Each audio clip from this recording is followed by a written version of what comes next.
tirar o conflito, porque agora temos paz nos estádios. Aí sim. É um prazer. Aí sim, aí sim, ela, Zuzu, por favor. escritora, palestrante, uma pessoa doce, com vocês, Monja Cohen. Monja Cohen. Namastê. Obrigado pela presença, Monja. Tudo bem? Agradeço muito. Você sabe que a gente está nesse clima aqui. Não tá nesse clima nenhum, não queira colocar. Deixa eu falar. Achar que tem clima, que tá todo mundo em paz aqui. Você sente paz aqui? Porque Eu tô você em tem a paz. sensibilidade. Eu tô em paz. Não, eu acho que existe uma coisa chamada paz, que é uma coisa interior nossa, né? Nós podemos falar, discutir, ter pontos de vista diferentes, mas podemos manter um equilíbrio.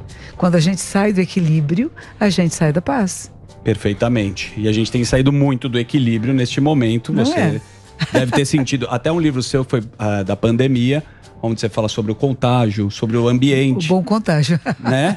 O ambiente agora não está dos mais favoráveis, né? No momento de eleição, a gente tem que falar que é um momento que é de polarização e faz parte também. Faz parte, a luz e a sombra, o dia e a noite.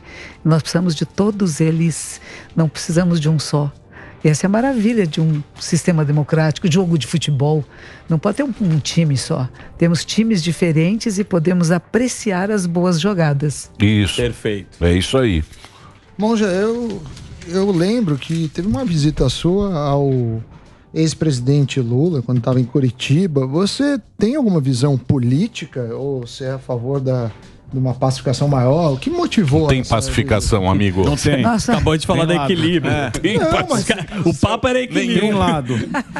Não, mas o papo é equilíbrio. Vai lá, É que muitos líderes religiosos tentam se manter longe da política, outros são mais ativos. Você tem, inclusive, muitos pastores que viraram candidatos. Então, era mais nesse sentido. Não, eu fui visitar o Lula, sim, me pediram que fosse visitá-lo, eu fui com muita alegria, eu não conhecia, nunca havia falado com ele antes, vi passando no aeroporto uma vez, e conversamos, eu fiz ele fazer zazen, fizemos meditação juntos, e eu falei para ele, tem que pôr a mãozinha assim, ele disse, mas está faltando um dedo, eu falei, não tem importância, o dedo não faz falta. Não pode faltar a canjibrina. Meditação um pouquinho. Mas enfim, foi muito agradável para mim, foi muito interessante. Ele estava lendo muito, estudando muito, estava magrinho, fazia atividade física todos os dias, tinha uma boa dieta. Eu achei que ele estava bem. A única coisa que eu posso dizer é isso: se alguém me pedir para visitar alguém, seja onde for, eu vou visitar. Independente. É isso aí, Monja. Agora eu gostei de você. Pode ser quem Mas você for. sabe que estavam falando, porque a gente sempre... A gente quer tranquilidade. Total. A gente gosta do sossego. E no sossego nada acontece. É aquilo que você falou. Por exemplo, se você vê a pandemia, você vê as coisas, elas acontecem no caos. Por exemplo, a gasolina. Gasolina estava preço alto, não sei o quê. Os caras fizeram um negócio que parecia meio simples. Que era uma coisa que podia ter feito lá atrás, quando estava tudo... Quer tirar imposto, fazer não sei o quê. Nada mudou, mas se resolveu. Se resolveu por quê? Porque você estava no caos. Então o caos, ele traz o próprio mundo. O próprio mundo, né? Cai um meteoro aqui, muda toda a estrutura. A nossa vida, ela também é baseada no caos e na tragédia. Não é? É transformação em movimento. Exatamente. Não está parada. Exatamente. Até para você valorizar. Exatamente. Água parada não dá certo, não é bom, né? Então a gente precisa desse movimento, precisa da discussão, precisa do debate, precisa do diálogo. E a gente pode ter pontos de vista diferentes sem ficar com ódio um do outro, não é? Isso. E tem que ter o respeito, né? Exato. Pensamos de forma diferente, vemos o mundo de ângulos diferentes, cada um de nós, todos nós. Por não só o ângulo físico de onde estamos, mas das nossas experiências de vida. O que estudamos, não estudamos, o que comemos e o que não comemos faz diferença na nossa vida, no nosso olhar para a realidade. Então, poder acolher olhares diferentes do nosso é muito importante.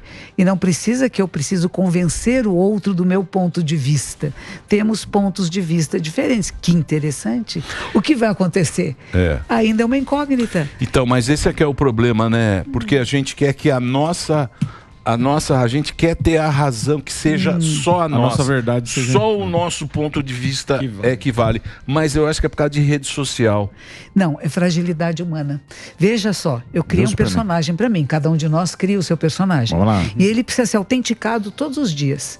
E se alguém não autentica o meu personagem, eu me sinto fragilizada e fico com raiva de alguém que fez eu questionar a mim mesma. Não é que eu questionei o outro. Eu tenho valores e princípios pelos quais eu sigo a minha vida. Certo. E de repente chega alguém que balança meu coreto. Certo. Eu não sei mais se esses meus valores e princípios são corretos. E como eu não sei me reestabilizar, eu vou ficar com raiva dessa pessoa que balançou os meus princípios e valores. E aí eu vou entrar em briga, em conflito. Quando, na verdade, eu posso só rever e dizer, nossa, que interessante. Eu pensava assim, aprendi uma outra coisa e agora eu penso de outro jeito. E tá bem, não tem importância.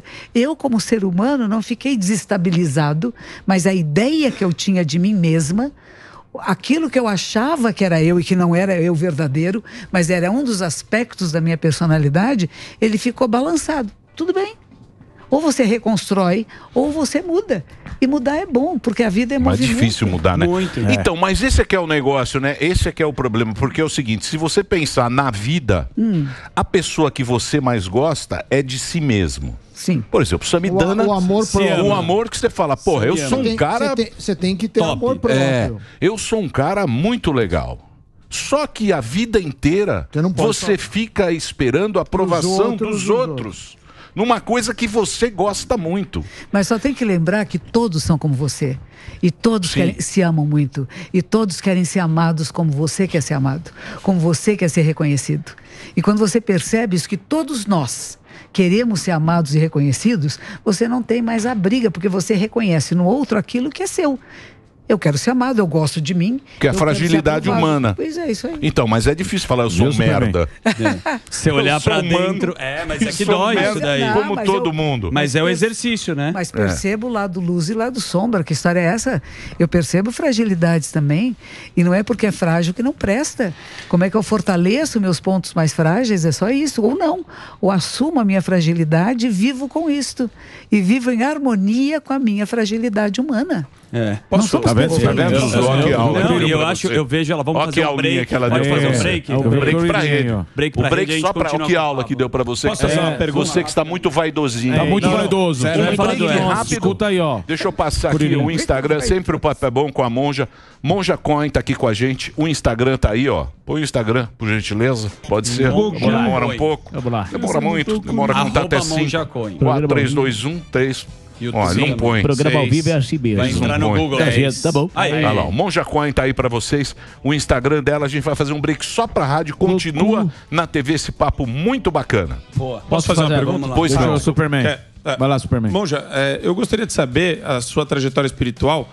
A senhora foi criada no cristianismo e depois se converteu. Eu queria entender o porquê da conversão. Foram valores religiosos que a senhora não enxergou no cristianismo? Alguma coisa com a tradição cristã? Qual que foi o momento de mudança e por quê? Eu acho que durante a minha infância, a minha família era católica, apostólica, romana, e eu fui educada por uma família assim. Me levaram a colégios de freiras e coisas do gênero. Também estudei em escolas públicas, que dá uma visão muito mais ampla da realidade, né? E de classes sociais diferentes. Foi bem interessante isso. O que acontece? Por cerca dos 11, 12 anos, eu começo a questionar minha família sobre valores de Jesus. Vocês estão vivendo de acordo com aquilo que Jesus ensinava? Por que a carne da mesa é diferente da carne da cozinha? Por que a pessoa que fez a sobremesa não sobrou sobremesa para ela? Eu falei, isso não é ensinamento de Jesus. Eu falei para minha mãe, não vou mais à missa. E, aliás, a missa era em latim, que eu entendia muito pouco. Eu falei, não vou mais. E eu digo, eu sou ateia. E a minha mãe dizia, como você quiser, minha filha, você um dia pode mudar, mas eu vou à missa aos domingos e você não quer, você não vai, tá certo. E eu comecei a questionar o que é Deus. Onde está? Qual o sentido da vida? Por que estamos aqui? O que é viver e morrer? O que é a morte? O que acontece depois da morte? E nessas perguntas eu comecei a ler muito. E comecei a procurar outros lugares que pudessem me dar talvez algumas possibilidades de outras visões do mundo e não aquela apenas na qual eu nasci e cresci. E aí fui ler Nietzsche, fui ler alguns filósofos, fui ler Upanishads, coisas da Índia, né? E falei, puxa, tem outras maneiras de pensar a realidade, né? Tem países do mundo que nunca ouviram falar de Jesus, nem sabem quem é. Tem muitas pessoas no mundo que não sabem quem é e vivem bem. E tem muitas pessoas ateias que são extremamente éticas e corretas. E não porque tem medo de Deus, não porque se eu fizer vai acontecer uma coisa ruim para mim. E eu comecei a procurar. E nessa procura, veja, foi passando os anos vão passando, a gente vai mudando. Eu fui ser jornalista, trabalhei no Jornal da Tarde, que foi muito interessante, sair de uma visão também da minha família, do meu bairro, né? E você abre para entrevistar pessoas de todas as classes sociais, fala, peraí, o que está acontecendo aqui, né? Mas tem um elemento social nessa transição. Tem, claro que tem. Mas a senhora atribui isso ao cristianismo? Quer dizer, eu senti um ar de... O cristianismo não é tão bom como eu achava que era. Não, eu não achava que era bom nem ruim. Quando você é criança, você não acha bom ou ruim. Só não se identificava. Te levam para a missa e você vai. E você fala, o que está acontecendo na missa, né? O que é isso? O que significa isso, né? E quando eu vou entrando na pré-adolescência e na adolescência, eu começo a questionar, como todos nós questionamos, nossos pais, nossas famílias e os valores. E nesse momento de questionar, eu falei, vocês não estão cumprindo o que vocês pregam. Eu não falei que o cristianismo não fosse bom. Eu estou dizendo que a minha família falava que era cristã, mas não vivia valores cristãos no dia a dia. Bom, já tem um... Mas é o cristão à la carte. É isso aí. Ele escolhe Esse é o pior. O judeu à la carte. O judeu à la carte. Porque você tem os 10 mandamentos. Você escolhe. Você pega os 10 mandamentos e fala... hoje eu vou fazer adultério, Sami não sei. Sim, mas o princípio cristão eu acho lindo. Muito. O amor pelo outro. Caritas, pelo outro. Você se vê no outro. É maravilha, é lindo. É lindo. O princípio é bonito. Sim. É que, pô, vai Acho que todas as religiões falam sobre a mesma coisa com a capa do livro diferente. Basicamente seria isso. Não vem não que você é um puta Zé sou à la judeu, carte. mas eu sigo. À la carte Assume também. pra monja. Uma das coisas que eu acho interessantíssimo do seu trabalho... Mas Jesus é judeu? Exato. Sim. Jesus era um rabino, Sim. não era? E reformou a religião e fez a parte dele. Cada um segue o que quiser. Eu sigo Moisés. No Quebrou o sistema. Quebrou o sistema, mas eu acho que é individual. Não acho que ela foi pra essa linha, tá, Superman? É Complementando. tão interessante, a gente tem em Nova York um rabino que é um mestre zen. A gente tem um padre católico que é um mestre zen. Então, Mas isso é sincretismo, né? Isso Não, uma não é mistura. sincretismo. Ele não deixa de ser da sua religião. Existe na Colômbia um padre que ele pratica o zen budismo e ensina a meditação zen para os seus discípulos, para as pessoas. Ele fez isso no Vaticano, gente. Ele foi ao Vaticano e na igreja, na capela de São Marcos, ele fez todo mundo sentar em zazen. Porque ele diz zazen, a prática de sentar em meditação, de você silenciar e ouvir em profundidade a si mesmo, é uma libertação. Agora, qual o texto que você vai usar? Ele diz, eu nunca deixei de ser cristão. Eu sou um padre, eu sou da Igreja Católica, o rabino nunca deixei de ser rabino, porque ele usa práticas meditativas que vêm através do Zen budismo. Então existe uma diferença, não é sincretismo, ele não está misturando, nada. Mas a senhora se identifica com qual agora? Ela é budista. Com qual religião? Eu sou Zen budista, eu sou representante de uma ordem japonesa que se chama Sotoshu, que é uma tradição... o budismo tem uma tradição de 2.600 anos, não é tão antiga como o judaísmo, mas é mais antiga que o cristianismo. Mas não é uma religião, né? Tecnicamente. É uma religião. É uma religião. Claro que é. O budismo não é agnóstico. Tá louco? Não, tecnicamente existe um questionamento a respeito disso. Tecnicamente, a religião não é Você tá técnica. louco? Você quer chamar o técnico? O cara quer fazer... Então, mas é que PowerPoint do não é que a outra pega. A pega é a seguinte, por exemplo, pra um cara assim que é mais... Puta, vai falar um puta Zé Mané agora, desculpa até normal. tentar dar uma explicação, porque é o seguinte, o nosso Deus, esse Deus judaico-cristão, tal, não sei o quê, ele é um cara que ele é o bom e o ruim. Então tudo que é bom ele te dá e o que é ruim ele te dá. Ele é uma espécie de paizão da gente. Mas te dá o livre-arbítrio. Calma, Ninguém deixa eu terminar. Quando você vai lá por e quando você viaja para lá, você até fala, caramba, e como esses caras são diferentes? Porque eles agradecem cada coisa que existe. Então o dia amanhece, você agradece aquele dia. Então você fraciona. Você fraciona. Eu posso estar falando uma puta bobagem que eu não entendo nada de religião. Você fraciona as bênçãos que você tem através do dia. Quando você vai comer, quando você vai trabalhar. Você está sempre agradecendo as bênçãos. Então, me parece que você é mais feliz assim. Do que você ter que seguir uma regra e quando a coisa não dá certo, você fala, me ajuda, pelo amor de Deus. Dessa vez eu preciso de você. Não, mas coisa... culturalmente a gente aprendeu desse jeito, né? É difícil mudar. Tem coisas interessantes. O que ele perguntou é uma coisa que muitas pessoas falam. Ah, monja, então é uma filosofia de vida. Cristianismo é uma filosofia de vida. Judaísmo é uma filosofia de vida. Todas as religiões são filosofias de vida. Como é que você vive a sua vida no dia a dia? Não é só que eu decorei o texto, achei bonito, eu estudo em casa, ou que eu vou para uma liturgia. Mas como é que você faz da sua vida uma liturgia? É o que você fala, porque eles estão agradecendo, estão sendo, é uma liturgia a minha vida. Eu sinto prazer na existência. E tudo que vem até mim tem uma razão pela qual chegue até mim. Aí vão falar da lei da causalidade, que tudo que existe tem uma causa, precisa uma condição para que um efeito se manifeste. Um efeito pode ser causa de outra coisa ou condição de uma terceira. Então é uma trama, é uma rede de inter-relações que não cessa por nenhum instante. O que nós fazemos, falamos e pensamos mexe na trama da existência. E aí você começa a perceber que tem uma responsa nisso, né? Como é que eu estou mexendo nessa trama? O que eu estou jogando para o mundo? Eu questiono o mundo. Eu faço as pessoas que assistem aqui o Pânico pensem o que vocês estão fazendo. Reflitam. Nós não estamos dando respostas absolutas. Estamos dando possibilidade de você pensar e questionar tudo. Monja, eu tenho um livro que é sobre você, que chama Monja Cohen, a Mulher nos Jardins de Buda, da Neuza Steiner. Saiu em 2009 e eu não li o livro, mas eu vi alguns reviews, eu sabia que você estaria aqui. E tem uma passagem que fala justamente de um momento, que eu acho que foi em 73, não sei se é real ou não, e aí peço para você explicar um pouco, que você foi presa por traficar LSD. E na prisão você descobriu que a meditação era uma salvação, porque tem muita gente que acho que se perde no caminho da vida e se perder eu acho que é comum, mas se achar é a grande questão, né? Foi interessante. Quando eu trabalhava no Jornal da Tarde, a gente bebia muito.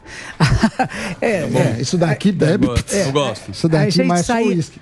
A gente saía da redação e jantar às 2, 3 da manhã, enfim. O jornal era vespertino naquela época, né?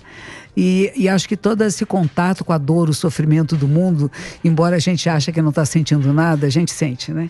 Nós somos seres humanos, tem muita empatia, né? De você, a pessoa é a morte, o assassinato, o crime, enfim. A gente fazia de tudo, era repórter da Geral.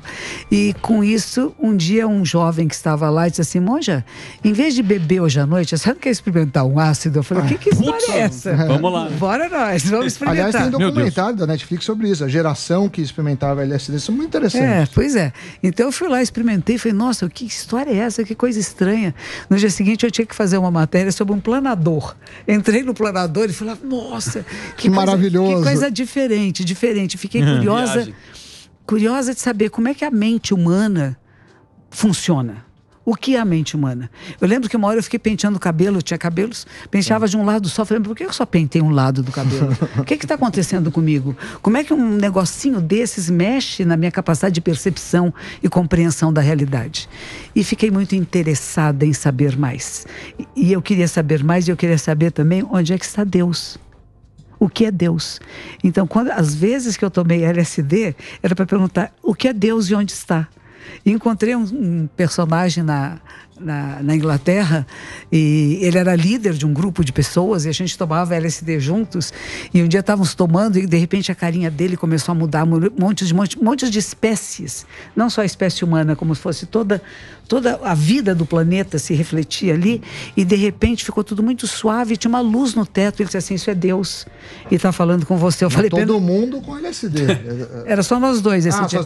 Aí eu falei assim, que interessante, o que será que ele está falando? Porque eu não estou entendendo nada. Mas era uma luz no céu, fiquei tão contente. Deu uma sensação tanta de plenitude, como diz, eu encontrei aquilo que eu procurava.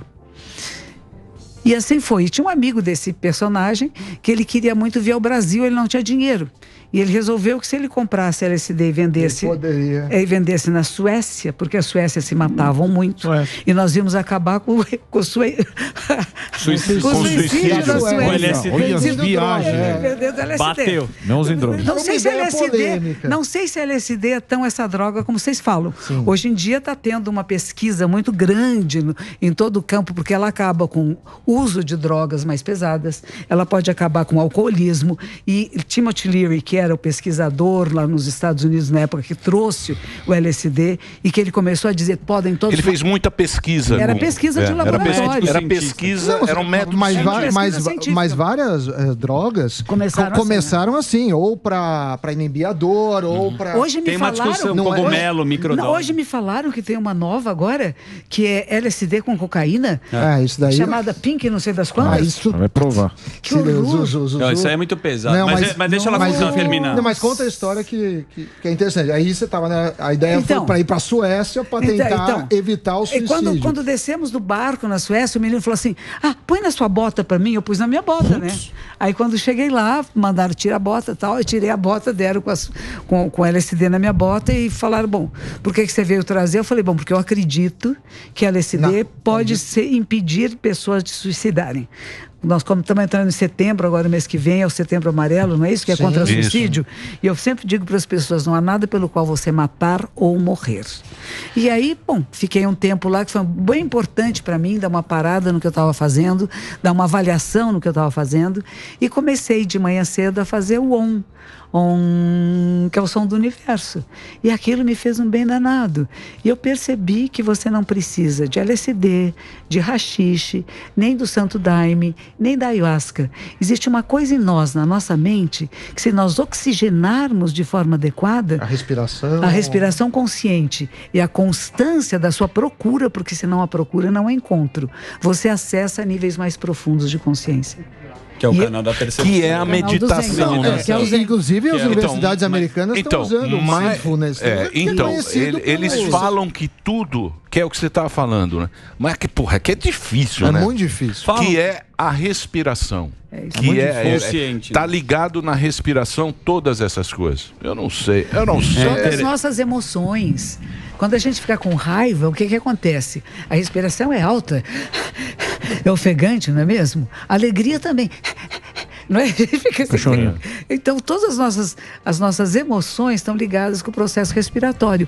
E se você consegue encontrar um eixo de equilíbrio, que é o eixo axial do corpo, são esses 80 ossinhos que estão do tronco, do pescoço e da cabeça.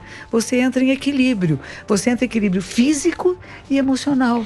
E você é muito legal, Monja. É muito legal. É difícil achar uma pessoa legal igual você. Sim. Se todo mundo fosse legal igual não você, tinha muito problema, não ia ter problema nenhum. O problema é que tem gente chata pra caramba. Muito. Mas por isso que tem monja. Não, eu pra sei. aguentar a gente chata e ensinar como ficar legal. Menos chata. Eu falo que tem que despertar, gente. A maioria da população, gente não está desperta. Eu acho que meio assim, né? Não tem o canal da percepção.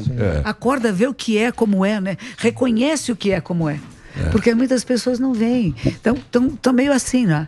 Então, o meu propósito de vida é fazer, gente, acorda, desperta, aprecia cada instante da existência. É tão breve, né? Quanto tempo a gente vai ficar aqui? Nesse corpinho, nesse jeito de ser? Aprecia isso e brinca com isso, ser leve com isso, né? Pesado, sinistro. Mas tem que agradecer muito. Agradecer a cada instante. Porque você pensar, você pega a vida, quanto tempo tem o planeta? Quanto tempo a gente vai viver? Isso. Tem bilhões de... A gente vai viver 80, 90 no máximo. O Gorbachev com 91 já foi. Cara importante. Viveu 91. 91 é nada. Sim. Tem que agradecer. Olha, pense nisso, que cada um de nós é o resultado de toda a vida humana no planeta Terra. E está tudo em nós. Nós temos uma memória ancestral incrível, que a gente não sabe. Dizem que quando estudam o genoma, falam isso, né? Tem um pedaço que é o DNA, que a gente fala, nascer com esse nariz, com esse olho, esse cabelo, essa atitude.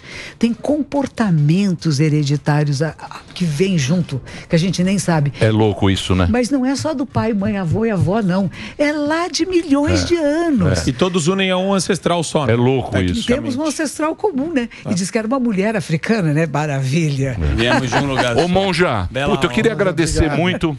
Veio legal. trazer aqui o momento. Como é que fica gostoso? Sim, né? mudou o dial do Muda o pensamento. dial. Eu adorei. Superman. Muda o dial.